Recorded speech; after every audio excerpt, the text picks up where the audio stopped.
Здравейте, добре дошли в новия епизод на Прокаст. Днес ще си говорим на доста интересни теми за повечето хора, а именно пластичните операции, като имаме две гостенки, които имат опит с това и ще ви разкажат малко повече. Това са Хати и Дими. Добре, нека първо да кажем, Хати, ти каква операция имаш, след това Дими, ти каква операция имаш, след това ще продължим вече с въпросите. Ти казваш ми, че ти си шепа. Да. Давай, кажи. Аз преди няколко месеца се подложих на ринопластика на 3 февруари. Бях супер притеснена за тази операция и отлагах наистина с много години, понеже я искам от супер много време. Но дойде момент, в който просто си казах, няма за къде да чакам. Сега е момент. Избираш. Това е. Добре, Дими, ти на каква процедура се подложи? То не е процедура, операция. Абдоминопластика. Добре, може да кажем какво значи това. Липосукция в коремната област и изрязване на кожата, местене на пъп и така нататък. И так. Да, щях да кажа и так дали, ама то аудиторията няма да разбере. Не разбраха. Да. Добре, според мен най-важният въпрос за аудиторията е как се избира хирурга. Нали? Какъв беше процесът за това? Със сигурност не е било лесно решение. И двете може да споделите. По-младичката и по-красивата да започне. Глупости сега. Моля. Как го избрах? В интерес наистина това беше първия хирург, при който отидох и си казах, това е моят човек. Проучвам от много години, както казах. Гледала съм много снимки, консултирала съм се с много хора, които са подлагали на тази операция. Но все не съм го усещала по този начин, по който исках да го усетя, да се подложа. В момента, в който видях на живо човек, който е опериран от хирурга, при който бях аз, си казах уникален резултат, понеже нейният нос много прилича на моя преди операцията. И разбрах, че също така той оперира по затворен метод. По принцип Чакай, че почнах да заеквам, чакай да се сетя. По принцип се реже ето тази част тук на носа. Носа се отваря и така се прави операцията, за което за мен беше изключително страшно. И като разбрах, че той оперира по затворен метод, това означава правят се малки разрези вътре в носа и оттам се извършва всичко. Тоест този метод е по-безопасен или какви са предимствата? По-щадящ по-скоро се води с по-кратък възстановителен период след това. Да, а ти чисто по естетически причини реши да се подложиш на операцията или имаше и... Да кажа ли сега и аз, че не съм можела да дишам и затова съм се оперирала? Всички ще повярват. Не си го харесвах. Това е главната причина. Иначе да, имах и доста изкривена носна преграда вследствие на един удар в една кола, като бях малка. Но това не беше главната причина. Аз си бях свикнала да не мога да дишам. Да. Живеех си нормално. Да. Не ми правеше впечатление. Главната причина беше това, че аз не си го харесвах. Исках по-различен тип нос. Окей. И си доволна от резултатите? Изключително доволна. Като операцията ми беше много скоро. Вече го харесвам. Както знаете, от 6 до 12 месец, даже и след това в някои случаи, се вижда крайния резултат. За сега съм много, много доволна. Дали да споменем къде е правен? Искаш Ще стигнем до там. Или ако искаш сега спомени, в Турция при доктор Мехмет Джан Обур. Препоръчвам с 2 ръце. Супер. Това е важна препоръка, да. Дими, разкажи малко и ти, ще се върнем. Аз също от много години много страх от тази операция съм имала. Най-вече имам голям страх от дали ще мога да си възприема такъв голям белег. Да. Това колко е голям белега? От край до край. От край до край, да. Да, в ниско, нали, в линията на белето. Примерно аз един такъв белег на коляното. Постоянно ми е там ръката, примерно някакви такива дребни работи, страшно много ме дразнят, пък такъв голям белег. Това много ме е спирало. Да. И съм виждала много хора веднага след операция, няколко месеца след това, много грозни картини. Това много ме е спирало да го направя. Третираш ли белега сега? Не, няма нужда да се третира. Да, той там има за разправяне. Аз, затова и аз реших да разкажа. Това ме спираше, след това, не знам, даже може би заради Може би по същото време, когато Хати беше на операция, аз вече бях тръгнала и аз по консултации. Да, защото да си е дълъг процеса. Нали, хората е хубаво да си го спазят. Консултация, втора консултация, консулти, където те прати лекаря, нали, всичко трябва да се спази, то си минава време. Нали, тези хора не са достъпни, чукаш му на вратата и влизаш. Да. Има някакъв период за чакане, предполагам. Ами, много долу-горе, 6 месеца, както вземеш решение, си минава, а пък ако отидеш при някое светило, може и година. Да. Това ми е второто посещение при пластичен хирург. Тогава чаках повече от година да стигна до него. Да, и аз съм чувала, че има някои хора, които чакат година-две, дори докато тогава, има час. Да, нали... тогава беше, нали, при прехвален лекар. И... Тук в България ли прави? В България, да. Да.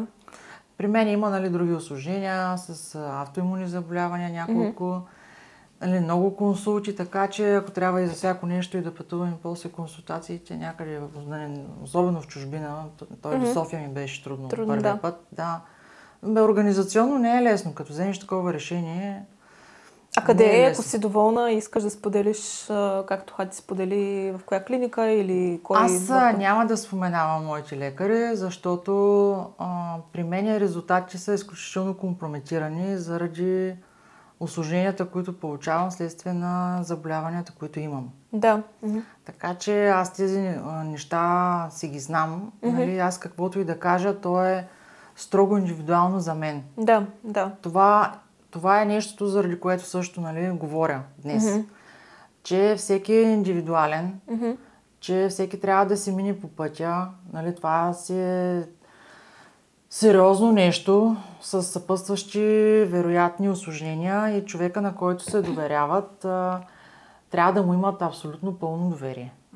А можеш ли да разкажеш малко всъщност за тези усложнения, ако имаш желание за аудиторията да знаеш какъв е бил твой път, в кой момент по време на процеса е имало някакъв тип спънка, усложнение и как си се справила съответно? Ами много е трудно да се справиш, нали. Първо, нали, психически ти очакваш едно нещо, случва се друго, трето, четвърто. Психически трябва да си много стабилен.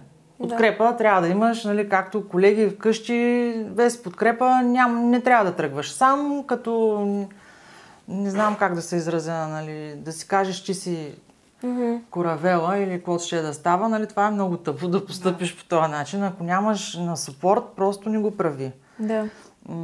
Защото всичко може да се случи. Пък при мен всичките неща, които са се случили, са абсолютно извън даже противопоказанията, които са описани. Вау, т.е. нещо съвсем неочаквано. Така че, да. Но хората са си поели ангажимента и са ме проследявали през целия път и аз затова от тази гледна точка мога да кажа, че съм доволна, нали? Да, от отношението. Да, и още ми предстои една корекция, така че която пак ще си отида при същия доктор, нали, не съм тръгнала от този на този, второ 16-то мнение, човека още от самото начало е казал, каквото и да стане, оправяме се до дупка. Така че от тази гледна точка аз не мога да кажа нищо лошо, нали. Като резултат и това, което като махнем усложненията, което имам, съм изключително доволна.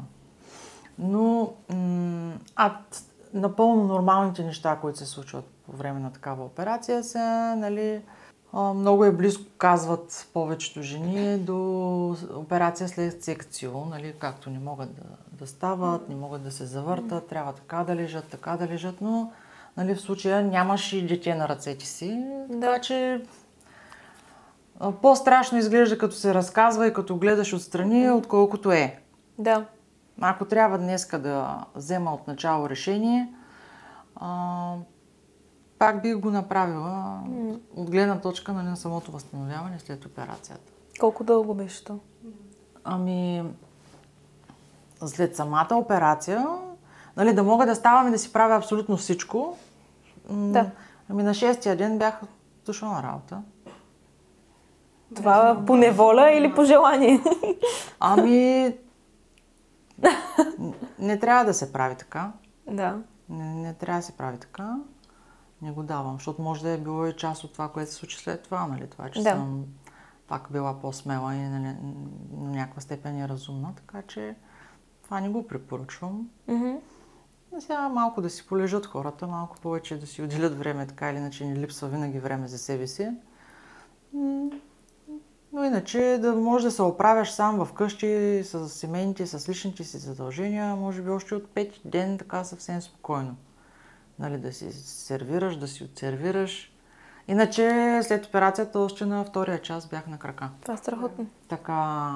Така процедират там. Да. Добре, супер. Ами нека да се върнем малко при Кати. И всъщност ти да ни кажеш за твоето преживяване в Турция, защото ти си имала всъщност пътуване за разлика от Дими по-дълго. Съответно там как беше посрещането. Знам, че пърници в Турция имат много добър, висок стандарт и в клиниките. С какви впечатления остана ти? Ами, моята операция беше в Истанбул. С кола отидохме до там, като операцията, цената, която плащаш, включва една нощувка в самата болница. Като това си е престоя. Една нощ стоиш в болницата, след това те изписват и си отиваш на хотел. Да. Примерно около седмица, защото на седмия ден ти махат лонгетата, този пластина гипс, който ти стои и ти държи носа. Първо искам да кажа, че обслужването там е на много високо ниво. Наистина, аз съм изключително доволна, много впечатлена. Чак по едно време ми стана тъжно, ако трябва да бъда честна, защото направих сравнение между това там и тук. И се вижда, че там хората не го правят защото трябва, не го правят на сила. Просто не знам, може би менталитета си е различен. И да, това няма да го коментирам. Другото, което е болницата, беше като 5-звезден хотел. Уникална. Страшна чистота, идваха поне по 4-5 пъти на ден да чистят. Въпреки че аз дори не съм ставала от леглото, то не е мръсно. Храната беше много вкусна. Грижата наистина беше много голяма. Постоянно имаше сестра на разположение при теб, само цъкаш бутончето и за 10 секунди тя е при теб. По което и време да е, аз имах случай, примерно първата нощ, понеже ми беше най-дискомфортно. И в 2-3 часа през нощта, като ги виках, те винаги идваха. За лед. Понеже ми казаха, че трябва да съм с лед постоянно, за да имам по-малко оттоци. Веднага се отзоваваха. Наистина много съм доволна. Да, това е страхотно наистина. Самата процедура, самата операция, колко време трае и съответно после кога виждаш крайния резултат. Вече крайен резултат, защото както ти каза, има подуване. Да. Моята операция беше... То при всеки е различно по принцип. Зависи от сложността, нали, от лекаря, който оперира. Моята... Значи, взеха ме в 8:30 от стаята. И когато ме качиха обратно горе, беше 1:30. Като там има, нали, период, в който се събуждаш. Аз съм се събуждала, може би, около половин час, нещо такова, понеже се събудих в някаква друга стая. Не бях в операционната. В момента, в който вече, нали, се съвзех, събудих се, ме качиха горе. И тогава беше 1:30, спомням си много добре. А грижите след операцията какво представляваха за теб? Предполагам, им било доста дискомфортно. Да. Време. Интересното е, че като се събудих от самата операция, и първо искам да кажа, че при мен най-големият страх беше опойката. Не толкова възстановяване, не е резултат, опойката. Никога не бях била под опойка до тогава. В главата ми минаваше какво ли не. Най-големият ми страх беше, че аз няма да се събудя. В момента, в който се събудих, не знаех къде се намирам. Беше много странно, седно си в някакъв сън, между другото. Отворих си очите, видях някакви хора, лекари, викам, оле, какво сънувам пак? Заспах отново, после пак си отворих очите и видях, че срещу мен има някакъв човек, който просто и ми се смее. Не знам защо, не знам какво съм правила, не знам какво съм говорила, но той ми се смееше. И усещах страшна болка, ето тук, като се събудих. Направих така и усетих, че болката е от леда, който са ми сложили на челото. Махна го и всичко. Приключи, изобщо не ме е боляло. Качих се горе в стаята. Аз бях с приятеля ми.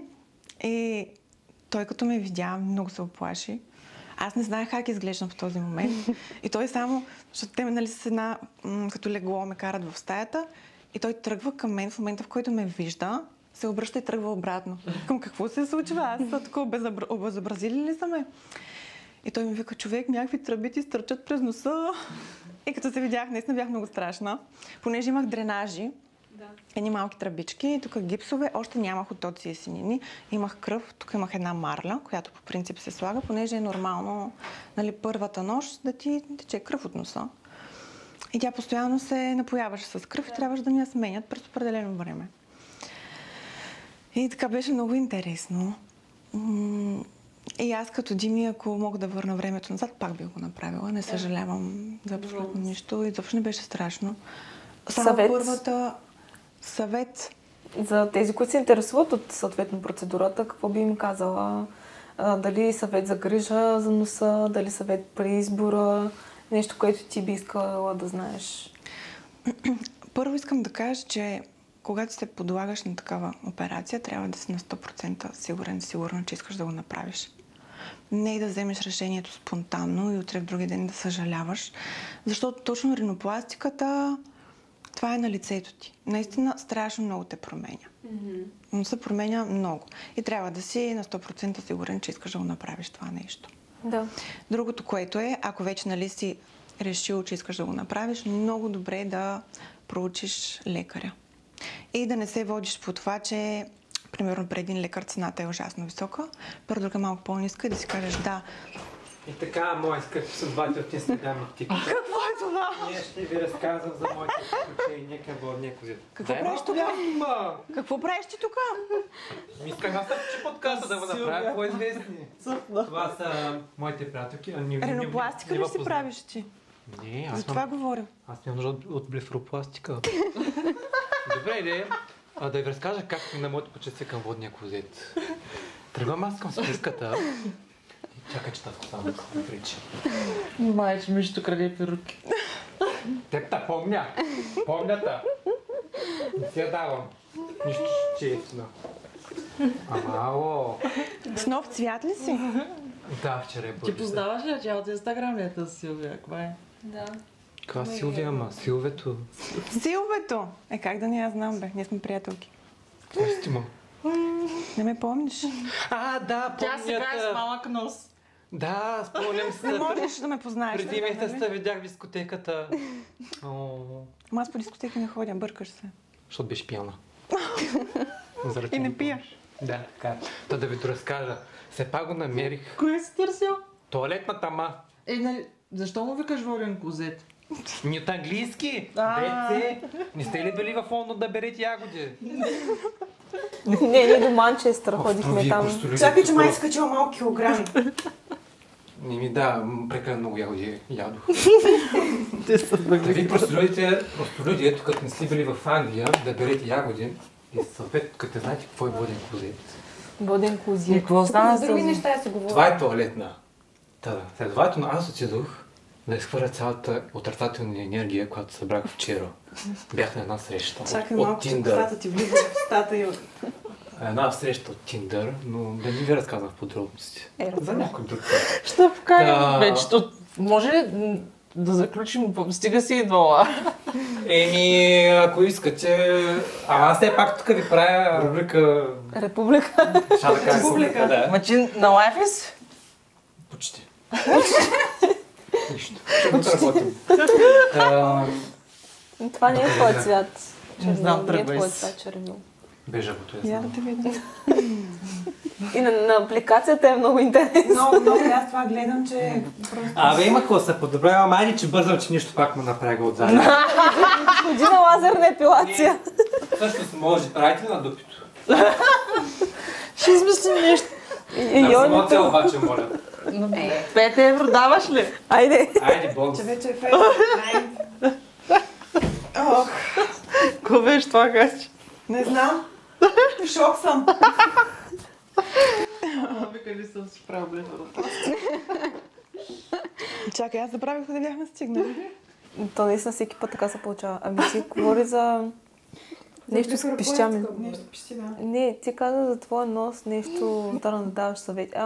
Да са сигурни. Съветите, да са сигурни и да изберат много добре лекаря. За цената не За цената, да. Понеже много хора си мислят, че като цената е по-висока при определен лекар, и резултатът ще бъде по-добър. Но не е така. Трябва наистина да направиш хубаво проучване, хора, които са оперирани там, приблизително да са имали като твоя нос преди операцията.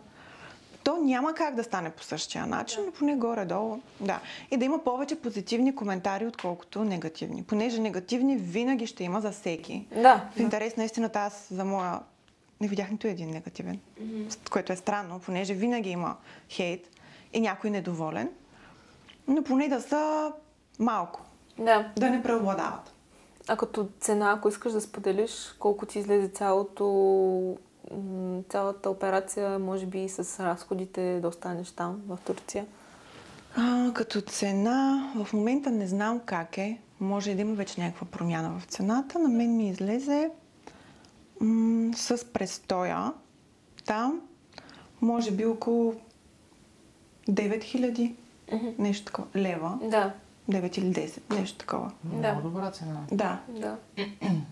И аз не съм запозната много с цените в България, но колкото знам, също това е... Да. Добра е цената, която ми предложиха, наистина. Предвид, че ти си останала там и седмица и има, постоперативни грижи, съответно. Да. Добре, това е страхотно. А как, предполагам, може да се плати някакви разсрочени варианти или... Мисля, че не. Аз първо оставих капаро, което вече не си спомням колко е, но е под 1000 лева. Даже мисля, че беше около 500, не съм сигурна. Да. Плащаш капаро и след това вече, преди операцията... Цялата сума останала. Да, плащаш там, като отидеш на място, цялата сума. Само я да вмъкна нещо, като стана въпрос за пари, че много от пластичните хирурзи, даже мисля, че вече всички, работят с предплащане на сумите, за самите консултации, за всичко. Това е абсолютно нормално. И много хора, примерно, казват, няма да си плащам за консултация, или няма да си плащам за втори преглед, или няма да мина тия консулти, а пък всъщност като спестиш 100, 200, 300 лева, може да ти струва много повече след това. Така е, да. И това, че ги искат напред парите е напълно нормално, защото това са много сериозни разходи за екипи, за операционни, за болници, планиране, така че тия хора не могат да... Те не правят днеска 100 операции, правят 3 операции. Да. Относно тези групи, които сега са много актуални, Димитър лично чете ли коментари и смятате ли като цяло, че тези коментари са реалистични или има и такива, които са с рекламна цел? Защото има доста във Фейсбук групи за точно такива операции. Да. Какво мислите? Не съм ги посещавала тия групи, страни от тях. Събирам си информация само от първо лице. Да. Абсолютно. Хати мисля, че е точно обратното. Аз съм точно обратното, да. Понеже във Фейсбук точно има... аз знам за 2 групи за ринопластика. Те много ми помогнаха. Понеже намерих и момичета там, които са оперирани при този лекар, при който бях аз. И те наистина ми дадоха много съвети, много ми помогнаха, пращаха ми резултати, пращаха ми възстановяване, абсолютно всичко. Реални резултати на момичета. Да. Като в тези групи също съм чувала, че има доста реклами. Да. Плащат, за да направиш някакъв пост и така нататък. Но на мен ми бяха много полезни точно тези групи. Не съм ги ползвала и затова не са ми били полезни. И през следващите случаи може би пак няма да потърся. Предпочиташ от някой, който лично е ползвал услугите? Лично ще си говоря с доктора, ако трябва 5 пъти ще ида на консултация, ама... Да. Нали, не знам. Моят случай като цяло е специфичен винаги. Да.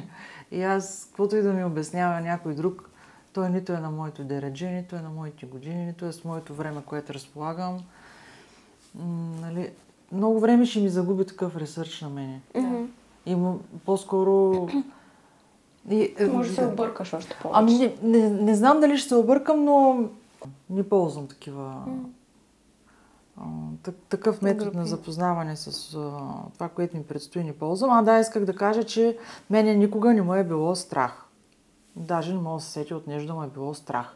Нали, освен от паяци, нали, към хати, ела да го убиш. Виж, мен ме е страх от много неща, пък паяци на мен. Да. Да, факт. И отиваме тази операция, смея се, в настроение съм, защо не ми пука. Мупойки. Докторите, видимо, бяха по-притеснени от мен, особено анестезиолога. Той ме кара колко пъти да клякам, така. 1 час допълнителен преглед ми прави преди самата операция, защото един вид искаше да ме откаже. Мен изобщо ми пукаше. После нито от възстановяване, нито от нищо. Даже като станаха усложненията, имало моменти да съм била някаква. А те усложненията станаха на момент след вече операция. Да. Вече след операция. Да. В начало всичко си беше наред, да. Да. И кога беше единствения момент, когато ми беше страх? Това беше първият път, когато трябваше да се видя белега, нали? Там моята неразбирателство с белезите явно там дойде. Ти от резултата си била по-притеснена. Не, защо? Даже да нямаше резултат, нали, жива и здрава съм, преминала съм и през това. Ето така направо буквално треперех, нали, да си махна за първи път аз, защото трябваше и сама да го направя вкъщи, нали, да си видя белега. Там. Да. Наистина много ме беше страх. Панически страх. Не можех да си го обясня. Защо ме е страх? Нищо ме е страх. Освен паяци. Явно, да. Паяци и белези. Не знам, не можех да го изконтролирам. Пак трябваше да го направя, да. Това са някакви такива етапи. Няма нищо лошо да си взимате успокоителни, нали, не тежки медикаменти, някакви леки.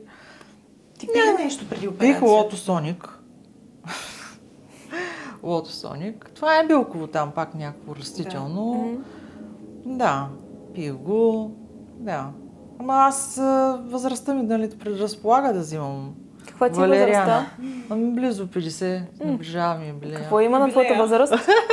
Твоята възраст си е с златни години. Да, но нали, клишето е, че трябва да си вече с високо кръвно. Изобщо, точно това, че е клише, не трябва да е изобщо така.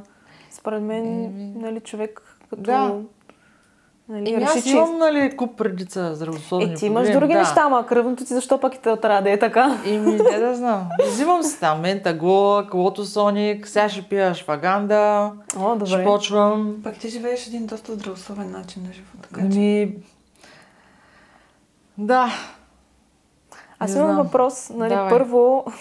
Мятай го. Първо ти да кажеш, нали, съвети за хора, жени, които искат да се... Или не, само жени. Да. Хора, които искат да се подложат на операция за абдоминопластика.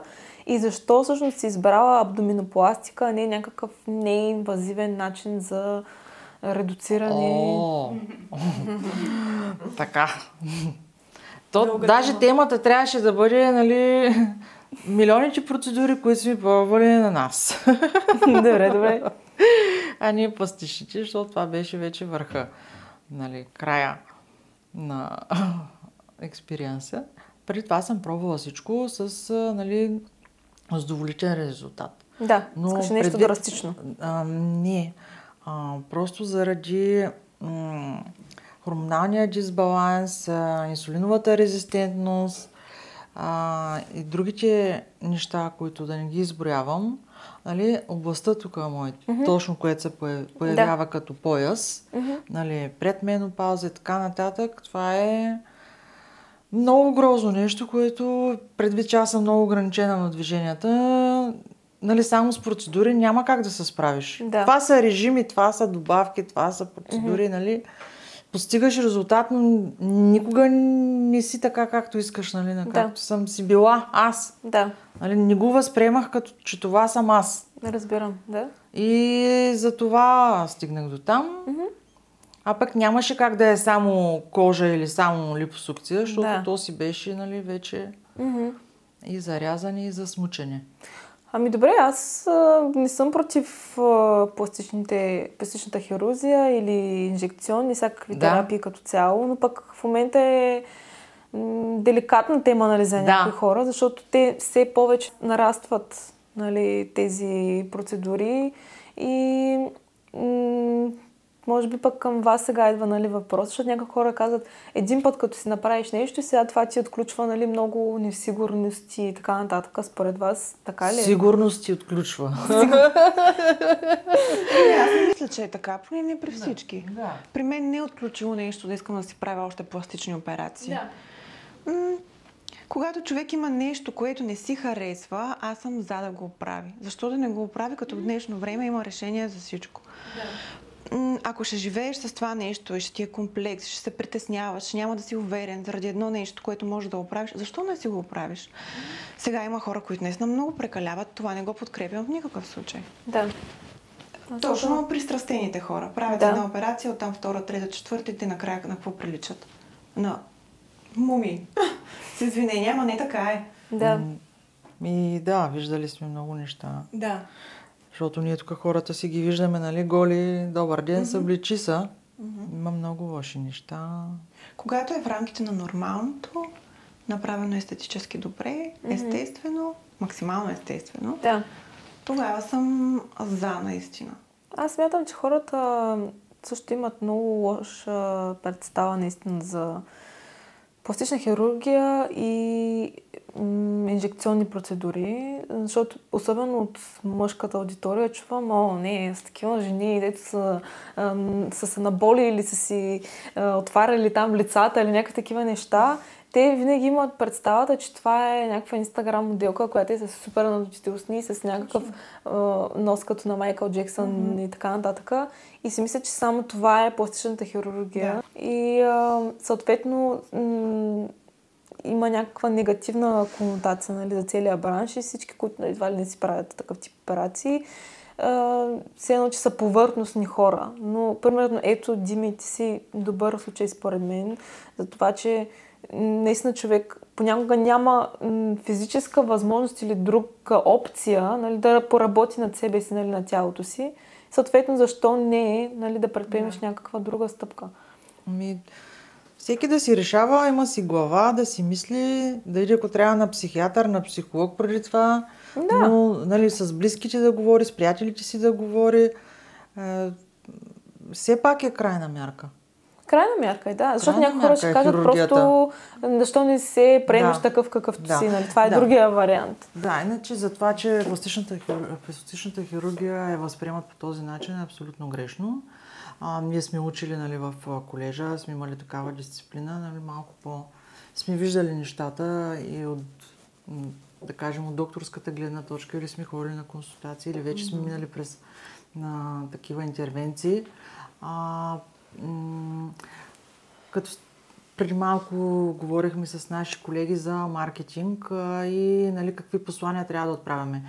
Може би тяхния бранш трябва малко да се вземе и да си популяризира по правилния начин какво правят те. Защото те, като кажеш пластичен хирург, хората си мислят, слагат цици. Големи гърди, голямо тупе. Значи те абсолютно нямат представа какво правят тези хора. Това е правене на кожа след изгаряне. Те са много неща, които... Много неща са здравословни, естетични, животоспасяващи. Значи в отделението по пластична и възстановителна хирургия там има толкова тежки случаи на ден.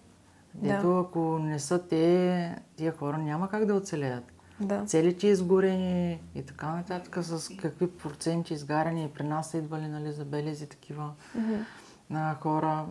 Или той или ако говорим чисто от естетична гледна точка, нали, той е бил много пълен, да кажем, човек, жена, колко вече имаме и такива, особено сега след тези операции на стомасите, дето ги правят, там с свръх тегла, нали, над 150 кг.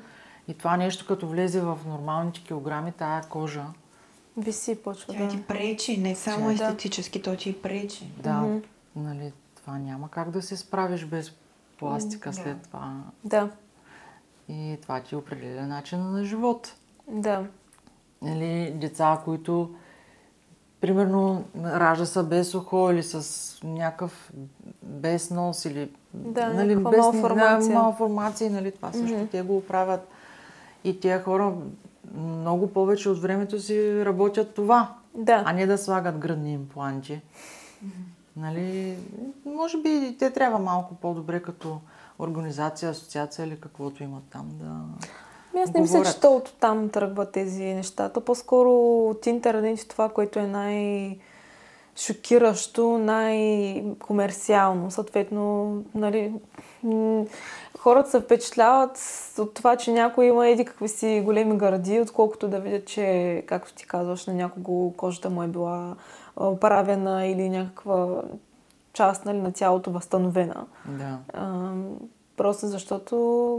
Не са запознати, не се интересуват толкова. По-скоро според мен, защото, как да кажа, директно печелиш от несигурностите понякога на хората.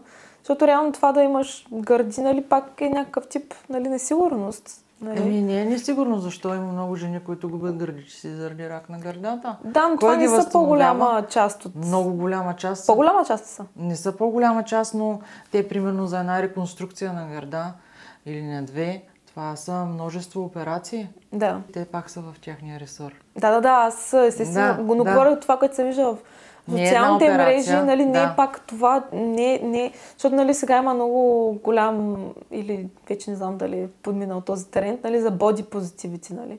Обаче не се виждат точно тези ситуации, където на някоя жена са поправени, нали, гърдите и така нататък, следствие на някакво заболяване. Има и тести с имплант, има имплант, нали, много неща има. Ти представи си, нали, един мъж, той си мисли, че е кастриран, като, примерно заради заболяване. На тести си или два. Да. Кой го оправя? Пак те. Да. Кой го знае? 0,0001%. Точно, защото колко е вероятно да стигнеш до там? Доста голяма с този начин на живот.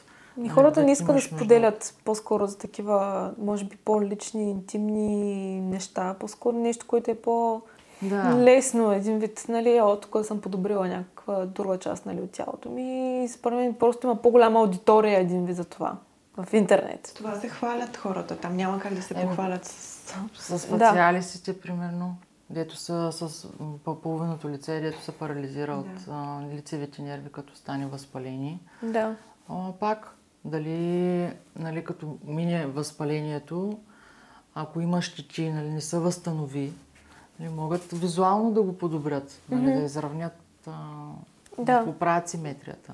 Да. Нали, тогава вече, нали, предимно с инжекционни процедури, но ето един ботокс, пак, който е супер оплют, може да направи чудеса в тази сфера. Ботокс е за много неща. Дали за очите, дали за репродуктивните, то не е репродуктивните органи, но, нали, има и за вагината също се използва, за всякакви, за хиперхидроза, за много неща, наистина. Да, ама... Ботокса само си мисля за бърчки хората. Да, като видят някоя жена, която е правила нещо и е видимо и личи, казват на тази с ботокс. Тя може въобще да няма ботокс. Да. Нали, може лазери, нещо лошо, ботокс. Да. Даже като видят, нали, жена, която има според мен големи устни, и те си казват, ето то пак с ботокс. Да, така казват. Нещо ковче има ли? Ботокс е виновен. Винаги е ботокс. Да, абсолютно. Аз много се радвам, Дими, че ти сподели всъщност за тази част от пластичната хирургия, защото много хора наистина не си дават сметка, че е много важна професия. Нали, не е само от естетична, но нали, по други причини. Да. Така че, какви са ни изводите сега от нашия разговор с вашия опит? Нещо, което искате да споделите, но не сме засегнали относно вашите терапии? Или да като си съвет? ползват главите за всичко. За всичко да си ползват главите. И да не взимат спонтанни решения от днеска за утре, защото това е много грешно. И да не го правят просто така. В смисъл, че някой ти е казал, това не ти е хубаво, това не ти е хубаво и хоп, да ходиш да го правиш. Ако сам ти наистина се чувстваш дискомфортно от това нещо, дори да не са ти го казвали и искаш да си го промениш, да. Но това, че ти до сега не си забелязвал, примерно, че имаш криво ухо, примерно. Идва някой и ти казва, ухото ти е криво. Да. И ти да се комплексираш, че някой ти го бил казал и да ходиш да се оперираш само заради някой, не. И аз съм съгласна и даже съм шокирана, в смисъл на някои млади хубави момичета, някой да отиде да каже, на тебе пък са ти малки гърдите или на тебе пък носът ти е голям или устните са ти малки, някакви такива неща. На мен лично никога не ми се е случило, но съм чувала такива истории. За мен супер нелепо, защото има мъже, които се оплакват, нали, че жените ботокси, филари, коси и такива неща, а същото време отиваш и казваш на някой, ти нямаш гърди, ти нямаш това. Да, в смисъл... Двойни стандарти просто. Не... Добре, една ситуация от чакалнята, когато чаках за контролен преглед при пластичния. Значи, мъж, който много се извинявам, нали, че ще го кажа, но рядко грозен човек. Този диван щеше да му е малко да седне и придружава жена си, която е вътре при лекаря и го викат него да доизконсултират някаква част. Това, което предстои, няма как да не станеш свидетел, там си. Да. И отвътре той се чува.